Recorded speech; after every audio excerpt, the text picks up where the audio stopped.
After we finished eating, Nicole disappears upstairs to watch her Netflix show. Layla goes to get Jake's cigarettes out of the car, and I clear the plates. Preoccupied, I want to solve this. A job. What job could Ryan get? I scrape the plates and stack the dishwasher, thinking, a job, a job, a job. And then it comes to me. Oh my god, I have heard about a job recently in Cafe Allegro. In the conversation Sebastian was having before the ceiling fell in, as I closed the dishwasher, I'm trying frantically to remember everything I overheard. He wanted someone bright and savvy and tough, someone with experience of the world. He didn't care about degrees. Yes, it couldn't be more perfect. Ryan, I exclaim in excitement. I've remembered. I heard about a job the other day. Exactly the kind of thing you want. You don't need any qualifications, you just need some sense. What job? Says Jake with a laugh. Flipping burgers? It's investment management, I say, ignoring Jake. It's the company who are sick of clever people. They want savvy people who've been in the real world. Well, that's you. Investment management. Jake stares at me, flabbergasted. How do you know anything about investment management? Oh gosh, here comes the snob. Clever guy Jake here is gonna fucking educate us on fucking investment management. Let's see what he goes on about now. I happen to hear about it. I addressed Ryan. What do you think? You're sweet to try, he says without even turning his head. But that's like the most competitive field going. There's no way an investment manager is going to give me a job. I've got no degree, no experience. They don't care about that. If I find out the name of the company, we can look them up. There'll be an application form. I'm sure you'd be in with a chance. Fixie stop. Ryan lifts a hand, something almost angry. Do you know the level of competition out there? Math graduates, clever kids who can code and all that? You don't understand, they say eagerly. I overheard the guy talking. I've got the inside scoop. They don't want people with a million degrees. Look, I'll get the name of the company. You can Google them. Well, if you had the name, you would get it already, you know? It's different. But, I mean, you don't expect them to, like, just be, like, totally, like, I don't know if it's the word is correct for me to say this word. It's, like, adamant on the idea of you, like, having the goods on the way. It don't make sense, but we can try, right? But you make it sound like it's, like, some sort of, like, once in a blue moon deal. Like, who knows where it came from? Like, I mean, it sounds a little sketch, don't you think? But hey, if you got the goods, show them. I hurry into the hall and reach into my bag. The coffee cup sleeve is still there. The business card still pinned to it with my Anna's accessories hair grip. Carrying them both into the kitchen, reading out the name of the company. Ethical Sense Investment Management. ESIM. There you go. ESIM, whatever. I reached for my laptop, typed the name into Google, and a moment later I'm looking at a familiar, frondy haired face, Sebastian Marlowe, founder and CEO, based in Farringdon. I scanned the opening paragraph. Ethically led investment. What the fuck is that? Jake snorts. Damn, what's wrong with Jake, bro? Like, he's trying to cock block everything that's going on except his investments. I swear, he's weird. Like, I get it, but like, what a weasel. He reminds me of my brother. Oh, no wonder I don't like the guy. Don't you want something ethical for a change? I see to Ryan, ignoring Jake. I mean, what are you calling Ryan a scumbag? That's kind of messed up. What did he do? I mean, hopefully it's good stuff. You act like Ryan wasn't working like the right way or something. Are you calling him like a badass that doesn't do shit right? Like, you're trying to get with this guy, but yet you're saying he's not ethical at his job. It's like, what?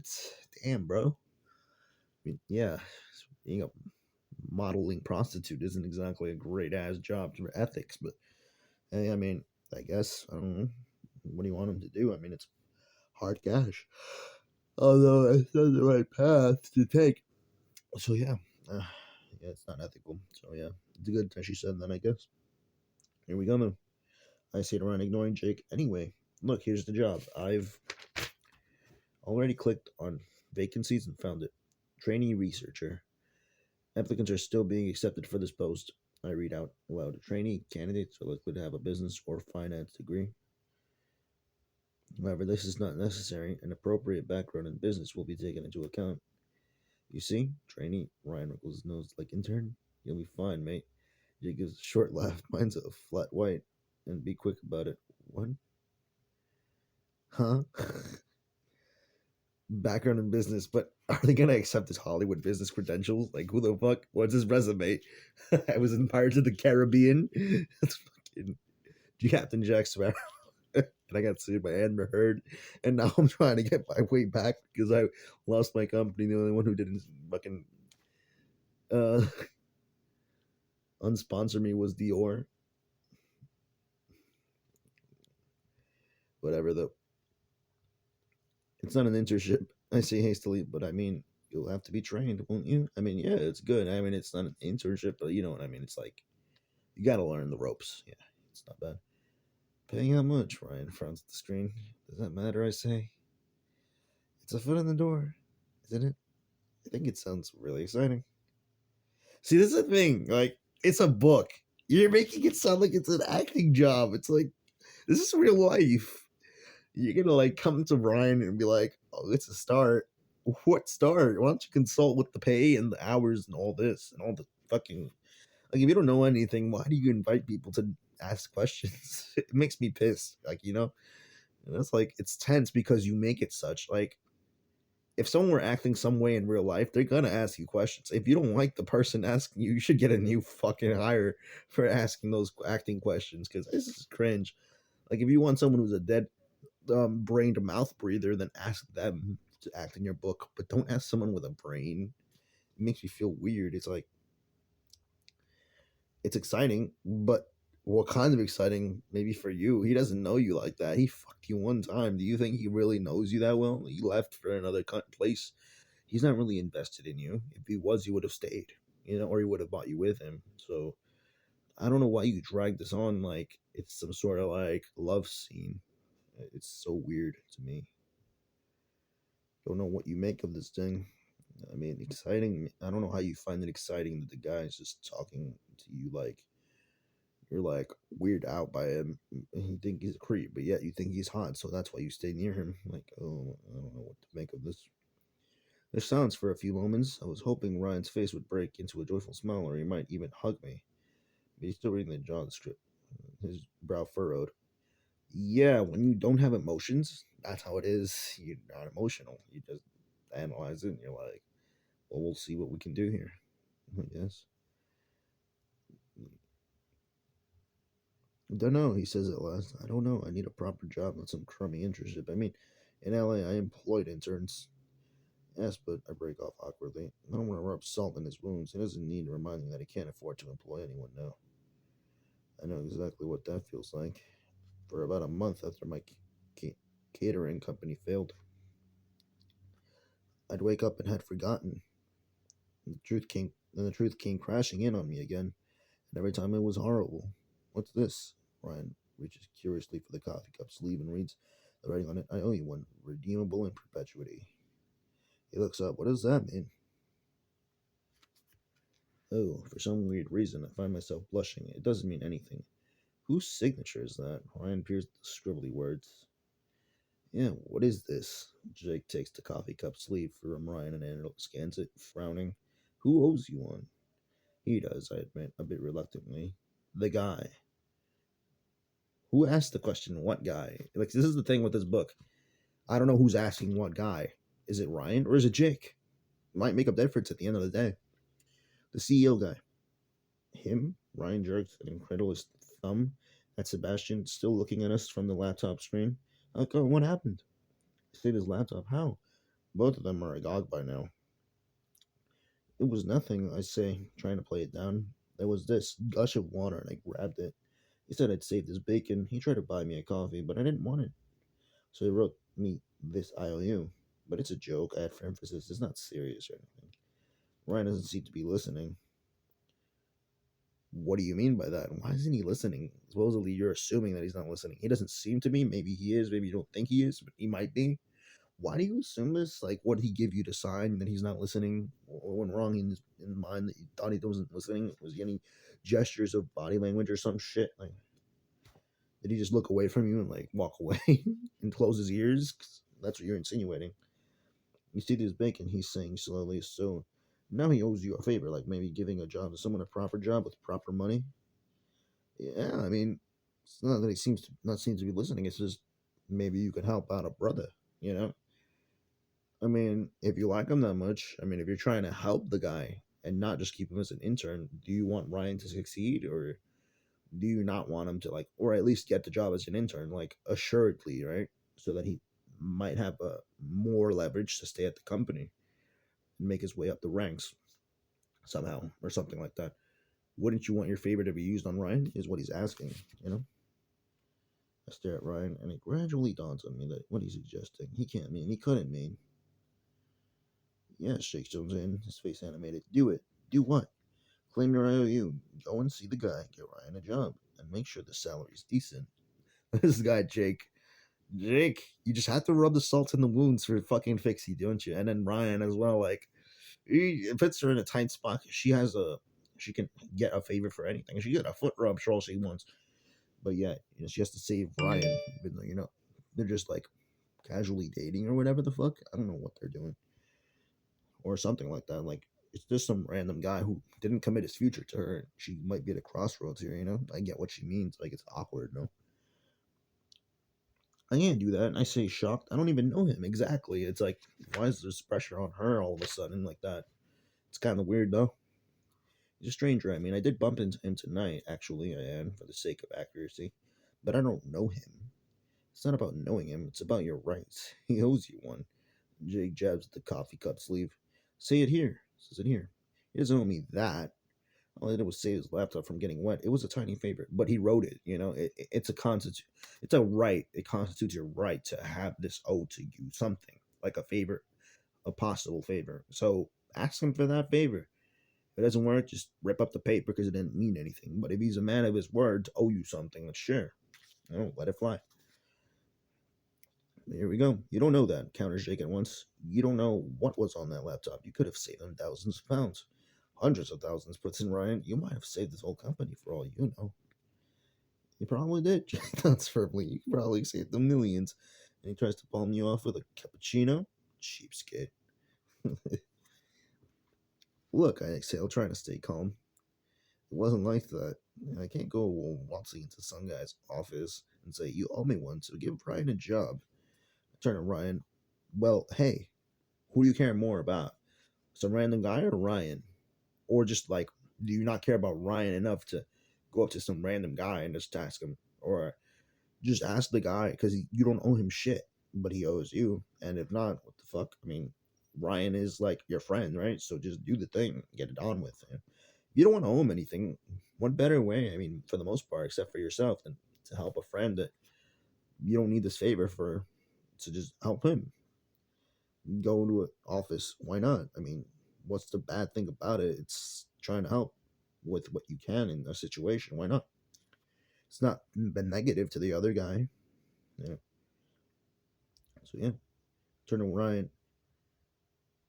Why don't you apply properly? You have great experience, a great CV. So you just want to save that favor for what? Like, what, Ryan? You expect Ryan to just walk in there, like, out of nowhere? You think a male is gonna accept a male into this fold without knowing his agenda? You know how hard it is to get a job without someone knowing who you are beforehand, or how much of a capable worker you are at your endeavors in a job. It's not like that simple. You have to, like, show and tell, or like prove yourself, unless you're like that good that you just walk in and you're like that good that, everything you do is easy for you but hard for them. Then it's like, okay, he's in by default. But it's not like, usually isn't like that. So you don't just walk in and just ask, right? You might fail. What if there's no chance of failing? It's much better, no? Don't you think? I mean, if you're vouching for someone, it works much more calmly, so that they can have more chance to make it work, right? Well, give me a break, Ryan Rubs. I'll never get this job. Not a chance. No one will read my CV and think, yes, this is the guy we want to do our ethical trading shit. They might. Exactly. Like, just randomly, like, oh yeah, I'm just going to hire this guy to have my agendas in order and all this property. Bro, it's usually a woman to be an assistant secretary, manager, or the fucking faculties. Most of the time, in terms of money laundering, well, I don't know what money laundering means, but like money, like investments and all this, what's it called? Assistance of your well-beings of files, and calculating all the negotiations that could transpire in the future of your merchandising stocks and all that. Like, he might not get hired though. You know what I mean? It might be like, oh, you're just Ryan. Who knows what you've been doing? Who knows? It could be this or that. But if it's a chance, it's better to have it sure, right? You know, it's like if he just got laid off Hollywood, you think they're gonna hire someone on the low end of the spectrum? No, they don't give you a chance when you're on the down low. It's rude to say, but it's true. It is what it is, right? They might give you a chance. It doesn't mean they have to. And when they don't have to, they don't take you into wellness. It's just the way life is. You see a bum on the street, you're less likely to hire him than someone who's well dressed because the bum looks like shit. You don't want him to sit near you. It's just what life is. That's bullshit, but that's it. How it seems to be. Ryan shakes his head, staring at the table. Then his eyes rise to meet mine, and I can see the pain in them, a bleak, humiliated pain that I recognize. I'm going back to L.A., he says. Turns to Jake. Sorry, mate. We'll have to put our plans on hold. What's weird is I don't know why he's going back to LA or why he has plans for Jake in the first place or why he's making Fixie feel weird about it. Well, not really, but Fixie is like fixated on Ryan's emotions for some reason, and it's making it seem like Ryan's pushing her to like make him stay or some shit. It's kind of awkward, but Ryan's just like, I'm gonna just go to LA. Fuck it, I have nothing better to do. I mean, there's nothing here. If there's nothing here, I would have hoped my friends from back home would help me out. If they were in LA, I'd help them out or something like that. I don't know. I don't know how Ryan's mind works, but I also don't know why they don't follow Ryan to LA. I don't get this whole life story that they have and how they work as a tandem. Because she says she's known Ryan for years. It doesn't seem that way. If he's just so on set to go back to LA like that, it's like what it is. No, it's saying this. No, I say in dismay, you can't go. I don't have anything here.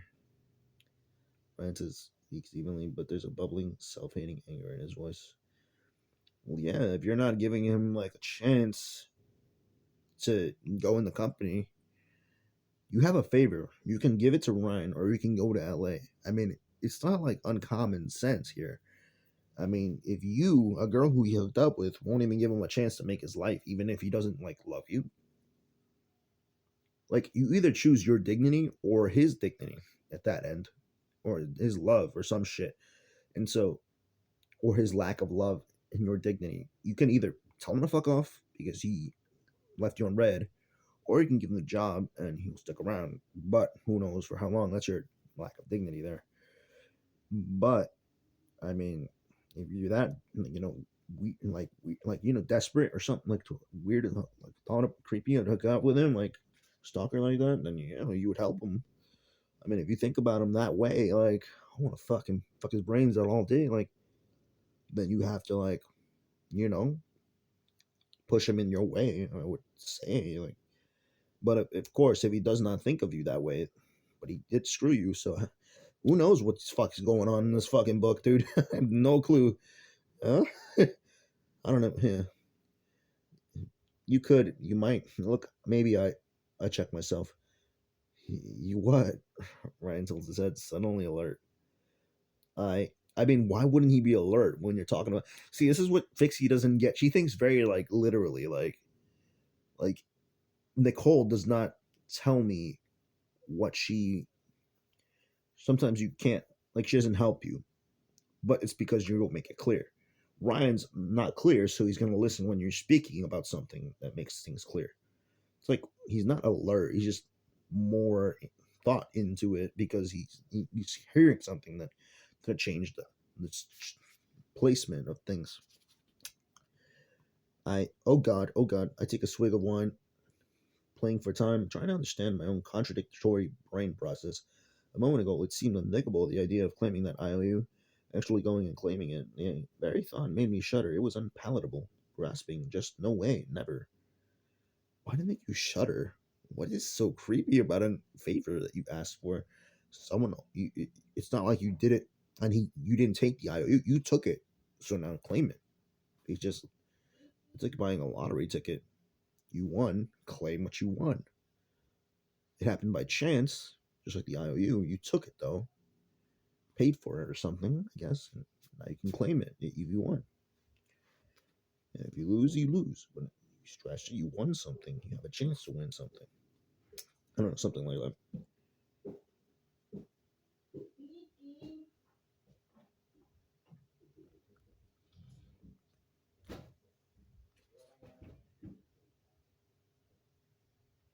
But now my thoughts are swinging the other way. Am I being too precious?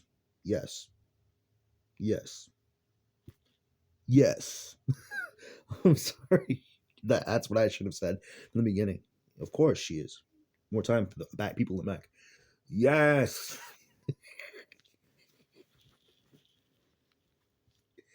Oh my god. This girl's a headache.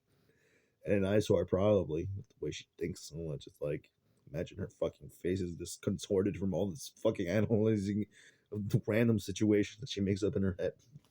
Like mind like of like will he does his dress make me look fat? All right, I was sexist. But or like weird. It was like kind of cringe, but am I gonna help him out with this favor that I should maybe ask for? Because maybe I'm doing a bad thing by asking for a thing to do. Miss Independent, that's why I love her. It's independent. Why won't you spend a little time? It's independent, dude. That's why I love her. It's independent. Love made her shine. Miss Independent. Yeah, yeah, yeah, yeah, yeah, yeah. I'm sorry, I didn't mean to sound like a fucking fag singing it. It's just part of the meme song. That song became a meme in my mind after like these Me Too movement years. It's like such a cloud chasing. Oh, I'm so fucking stuck up. I'm so cool, Kalina, bro. I'm so fucking cool. I don't need no one. Blah blah blah. Cool story, bro. Okay. Tell it again. Tell it again. You could say that again. Take a shot for thee. Take a shot for you. Two hand deep throat, baby. Aight. Let's keep reading, eh? Alright, alright, alright. Giggity, giggity, giggity. Ooh. Yeah, alright. Oh yeah, feels good. Alright, gotta stop with the catchphrases. That's what she said. Alright. Pick up lines. Pick up lines. Pick up pick up pick up phrases. Pick up no. Pick up quips. I don't know. Alright, enough. Maybe I did save Sebastian millions of pounds. Maybe he does owe me something proper. Something big. Besides which Ryan would be a great employee. I mean, if you're not vouching for him, why are you not vouching for him already? I mean, why do you think of it so much? I mean, you act like he's. I mean, what would you rather him flip burgers or some shit? He's so bright and experienced. He's been through such a lot. He deserves a chance. What he says is true. He might not get through the application process. It's brutal out there. And if I don't do something, he'll disappear back to LA before we've even had a chance to. So you have a soft spot for Ryan. You don't tell him that though, which is weird. And also, he might just dip. He might fade. Like you're leading him on to that fact to do so because you're not ever going to tell him. So why would Ryan stick around for you? You have to sort your mind out before you make a move with a Ryan. Like, and you're the bad one. Ryan doesn't not supposed to fucking know out of nowhere. You can. It's not, life's not a romance movie with fucking sparkles where you can feel love in the air. It's fucking cringe fest, dude. All right. Anyway, Sebastian can always say no. This last thought bolsters my confidence. He can always say no. I'll do it, I say in a rush, and take another swig of wine before I can change my mind. Exactly. Sebastian can always say no. He might just say like, "No, I don't want to help him," or "No, I don't want to make Ryan do it your favor. I can still give you another favor, but Ryan's not going to get in my company or something like, you know, is this your boyfriend? Rejected. You can't fuck in my house, boy. My company. It's not your company. You know what I mean? It's like, yeah, you got to think the big pictures, dude. These pictures on the Hollywood billboards, they take a lot of cash to film for. All right, enough of that uh, savant talk. Let's get into the juices. You, says Ryan, are a star. And he leans over to kiss me in a way that makes my head sing. An absolute star, Fixie. To Fixie. He lifts his wine glass and my cheeks glow. Oh gosh, the flattery is kind of, what's the word? Saccharine. But hey, at least they're having a good moment at this point. What's going on? Says Layla, coming into the kitchen, clutching Jake's cigarettes. Fixie's got Ryan a job, says Jake. He grins at me. A proper affectionate grin. Fixie, exclaims Layla, you're brilliant. Isn't she? Says Ryan, his arm around my shoulders. I feel warm and radiant, basking in all this approval. It's so familiar, it's so lovely. But it's only because of what they can get for you sometimes, You have to make sure it's the right love. Kind of love. It's kind of strange to think about, no?